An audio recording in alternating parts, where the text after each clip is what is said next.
Today I'm going to try to justify or rationalise why certain people believe religious texts over modern day science. And the way I'm going to do this is first we're going to have a look at what scientists say and what scientists think, and then have a look at what religious texts say and what they think, and have a look at the difference between the two. And there's a massive difference between the two. And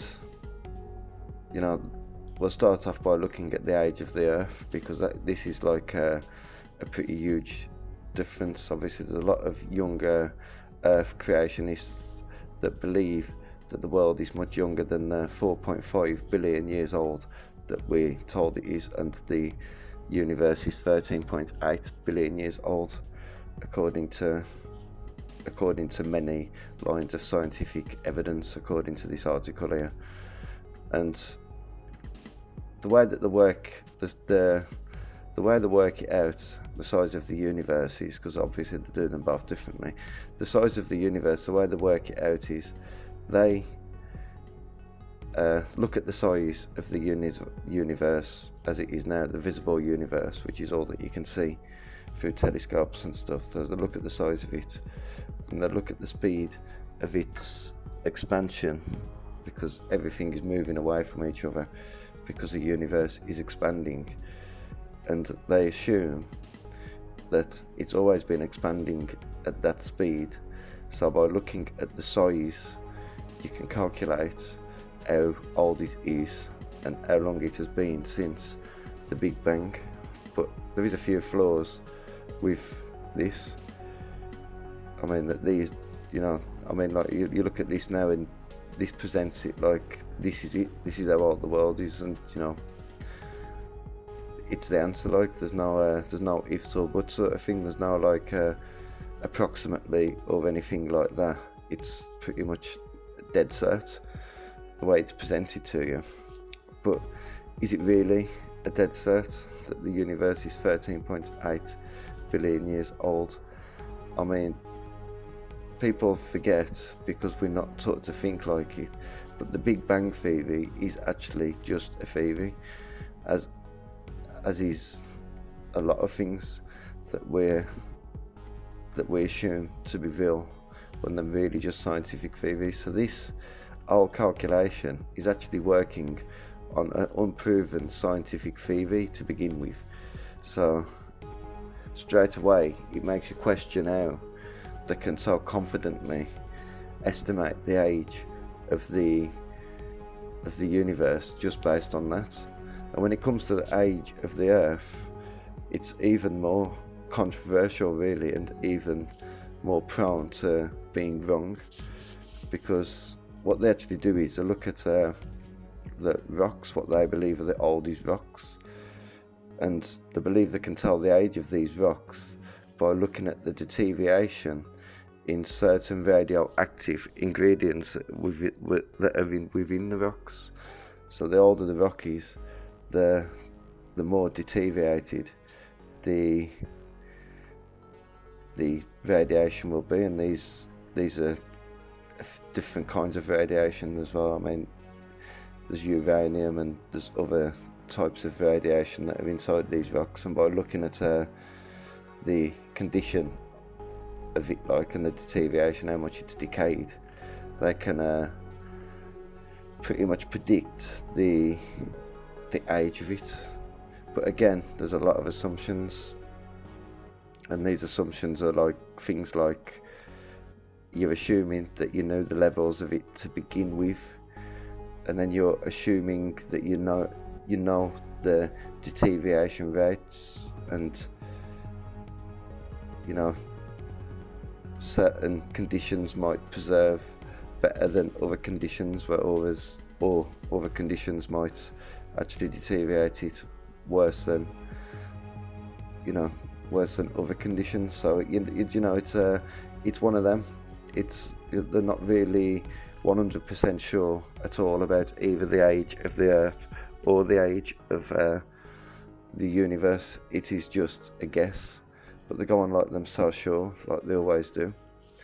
And because of their confidence, I think it leads the general public to have confidence in them, because they think, how can they be wrong? These are smart, educated people. They know what they're talking about. They're working within these fields, but it's like, it doesn't really mean nothing. They're testing, like carbon-14 testing is another one, which is used mainly for more looking at organic life, prehistoric life sometimes. It's basically, they look at the levels of carbon-14 that are left within a dinosaur, and they assume, because their carbon-14 levels are low, that that is a sign that the dinosaur is a certain amount of years old. You know what I mean? So it's, a certain amount of billion years old, a million years old in the case of the dinosaurs. So this is and that's the same with all carbon dating, really. It's just looking at the amount of, but again, the assumptions are, because there's always assumptions, they assume that they know the level of carbon-14 that was in the living organism before its death, and then again they assume they know the deterioration rate of carbon-14, and they don't really take things into consideration, like certain conditions potentially could preserve things better or worse than other conditions. So how can you accurately estimate the age of rocks by doing this? You can't do it 100% accurately. It doesn't matter what they say, and there's signs that they're miles off sometimes. And let's just have a look at, this is obviously the London Hammer, which is apparently a hammer that was found in Texas. It's called the London, that was found in Texas, sorry, and it's encased in Lower Cretaceous rock, apparently. I don't know if this has been carbon dated. I don't think this article actually tells you if it has or not. So how they come to the conclusion that it is Lower Cretaceous rock, but it's, again, it doesn't seem to make sense, does it? But there's a lot of things that don't make sense, and a lot of things that they tell us that don't seem to quite add up, and it all suggests that they don't know as much as what they think they do, or that they would like us to believe that they do. There is some strange evidence all over the world. These bones here are actually dinosaur bones, and these dinosaur bones are literally, apparently some of them like 65 million years old, and they still contain soft tissue with blood, and it doesn't really make sense that these bones exist unless dinosaurs didn't go extinct 60 million years ago and are in fact was around much later than that.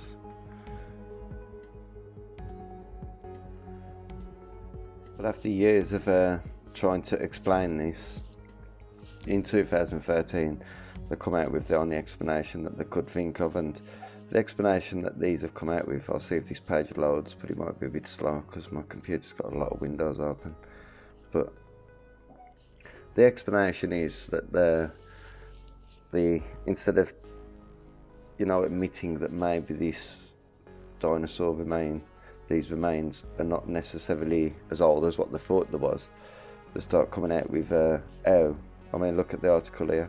The controversial 68 million year old dinosaur, soft tissue from the bones of a Tyrannosaurus rex, finally of a physical explanation. It's like, even though there's soft tissue on them, I'm still insisting the 68 million years old, even though there's soft tissue on them. On the bones. Does that really make sense that they could still be that old with soft tissue on them? Their explanation is that maybe the iron in the dinosaur's body preserved the tissue before it could decay. So according to this explanation here, and it's actually not just been found with one dinosaur either, it's multiple ones. There's also a Triceratops as well, where they found soft tissue on it. And in fact, at some of these sites where they dig up these remains, the paleontologists described it as actually smelling like death. After apparently 65 million years of being extinct, it still smells like death. I mean, look at these pictures here, these bones. They do not really look millions of years old. I actually seen a scientist examining them on YouTube, and he says it was hard to actually envision them being 1,000 years old. But there is actually other bits of evidence that dinosaurs and humans did actually coexist, and I'm going to have a look at some of that now. This is a place in Texas again, where you've got these dinosaur footprints that have been accepted and legitified as proper, legitimate dinosaur footprints, and yet next to them you've got human footprints. And they tried to, I don't know if I can actually click it because my computer's very slow, especially with these pages all open, but look, you've got actual human footprints at sites where there's confirmed by paleontologists and people, to be legitimate dinosaur footprints, and you've got all these human footprints in the same location. And they did try to explain this away by saying that during the Great Depression, when people didn't have any money, they desperately tried to think of ways to make money, and some people went around carving footprints into the stones as a hoax and taking photos of them and then selling the photographs that they'd taken. But that seems like a very far-fetched explanation. I mean, look, it's blatant human footprints, and they're all over the place, and they're next to at the Paluxy River in Texas.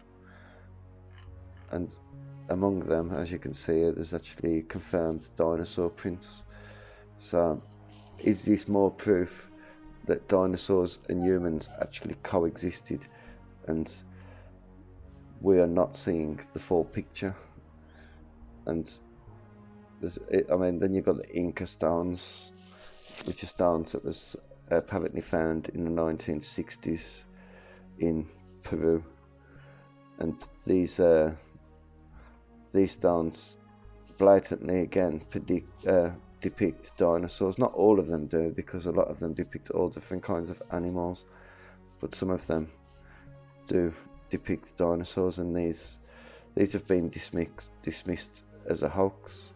But that's what happens with this sort of information. Everything is dismissed as a hoax, and it's like, nothing to see here sort of thing. It's just another lie. And this is another article looking at the 75 million year old dinosaur bones that somehow still contain soft tissue on them.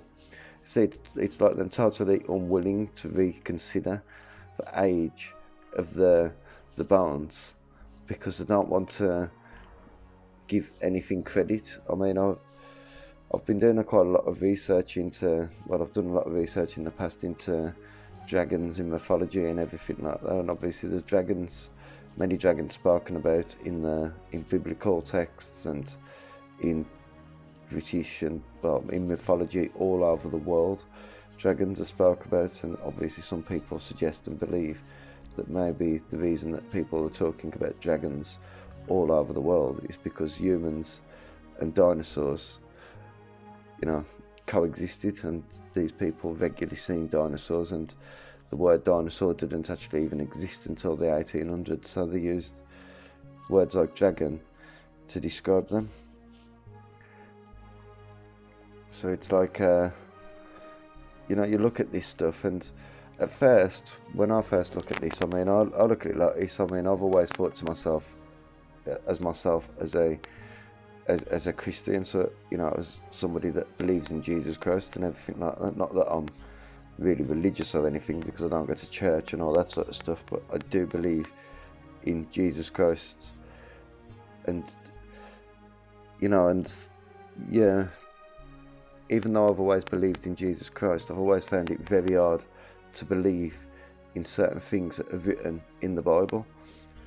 It's like I can believe in Jesus, but I can't believe in other stuff that was written in the Bible, that like stuff like Noah's Ark and all these crazy biblical stories that the parting of the sea and everything like that, and it just it seems too far-fetched to be real. But the trouble is, I think of it like this: is we don't really know, or probably can't really comprehend, what the nature of reality actually is. We've been we could have been kind of tricked into thinking that reality is something that it isn't. So we're all here now believing all this stuff that we're told by these scientists about the world being billions of years old, when realistically, to what I've seen, other than radiometric dating on rocks, they haven't really got a clue how old it is. It's just an absolute guess. So it's like, if it's an absolute guess, then who's to say that it's right at the end of the day? I mean, and biblical texts and other writing and other ancient writings obviously seem to suggest that it's much younger than that.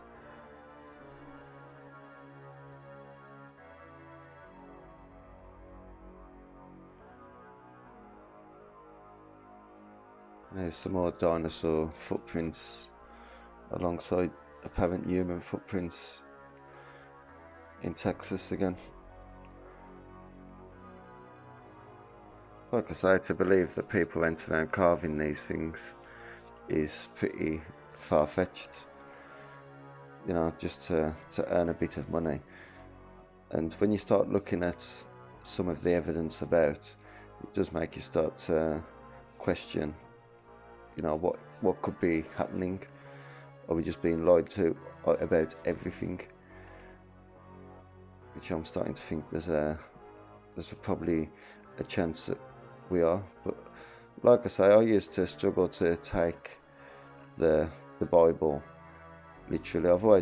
I've been a Christian for years, and I would have described myself, I didn't used to be when I was younger, but I've been a Christian for quite a few years, but I've never really been able to take the Bible too seriously when it says what it says, because I've always thought that it's been totally undermined by modern day science, and totally proved wrong, and therefore it must be speaking on a metaphorical level or something, and that's how people try to explain it.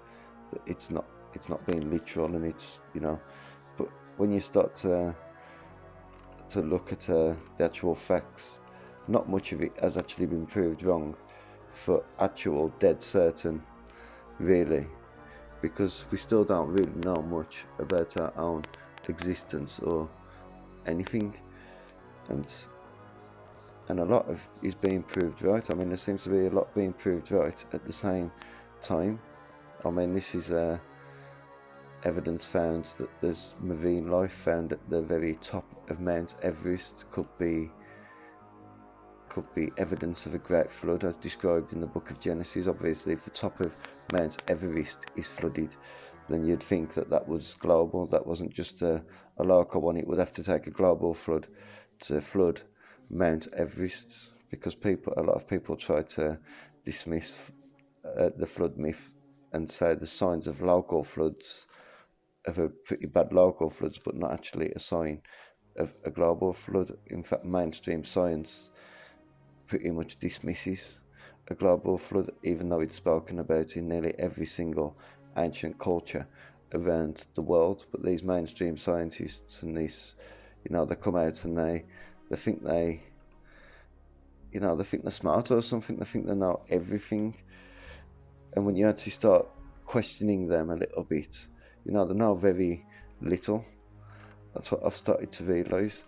I mean, people like Richard Dawkins, for example. I mean, I was watching him on YouTube talking about his beliefs and how he believes. Obviously, he's the author of the God delusion, so he don't believe in God. He believes that God is just a delusion, and is being questioned by a man called Ben Stein about his beliefs.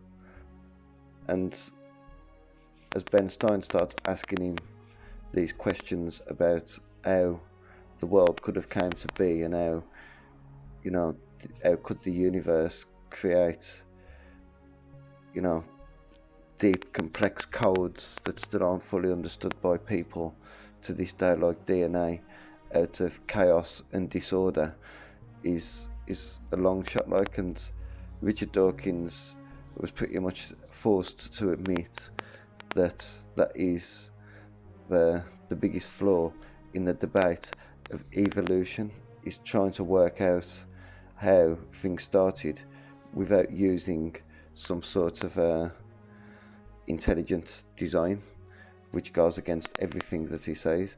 So his only explanation, his only other theory, is that maybe this world was created by some sort of intelligent design, but that creature that created us must have came from somewhere, and it must have been something like evolution where that thing come from. But the odds of it happening are so far-fetched, it's just it's almost minimal. And one person that always interests me anyway, that goes against the grain a little bit, well, quite a lot, is the work of Ron Wyatt. And he's a man that well, he didn't actually discover Noah's Ark. He's seen this picture of something that people thought looked like Noah's Ark in the mountains of Ararat in Turkey, and he believed that it was interesting and he wanted to go and have another look at it. I'm trying to find the picture he looked at because it was in an old magazine, but when he got there to look at it anyway, I can't find the picture. He got there to look at it and he says you couldn't really see much. He says it looked impressive, but you couldn't really see much of what was there. So he says he got back and he prayed for an earthquake, and lo and behold, there was an earthquake, and it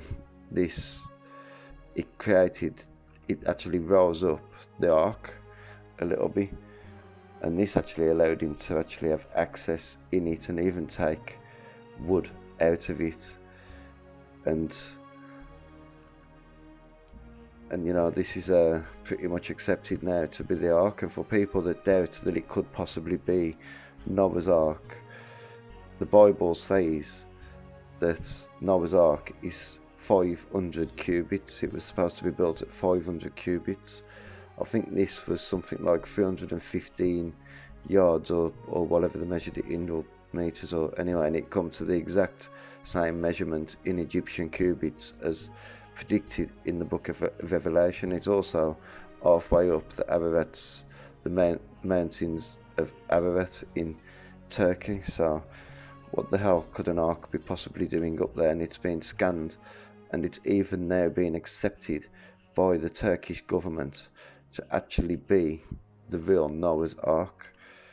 And obviously the Old Testament does say that the Noah's Ark was left in the mountains of Ararat, and here it is, a giant ark figure that has been scanned. As you can see, they've metal detected it and come to the conclusion that this is definitely a man-made object right in the middle of the mountains of Ararat, exactly where the Old Testament said that Noah's Ark was laid to rest after Noah had finished using it to save himself and his family. So that, you know, it's people don't really realise how much proof there is. Well, at least I didn't anyway, and that's even me as a Christian, to be honest, who always used to think that it's all about blind faith and, you know, trying to read into metaphors and riddles and stuff. And, you know, when you see this stuff happening in front of your face, and Ron Wyatt's work, like I say, and the stuff that he found is absolutely fascinating. I mean, I only recently discovered him about a few months ago, and to be honest, just looking at his work now just absolutely fascinates me. I mean, he also found what he believes is Red Sea crossing, and where he found this, the reason that he believes this, and it gets even more crazy as you go on, the reason that he believes he found this is because he followed the route anyway that he believed that they took, and it led him to this crossing and these dives, you know, that he photographs showing chariots and stuff that was under the water, exactly where he believed that the destination of it would be. And these chariots were so old that they're coral grown all over them,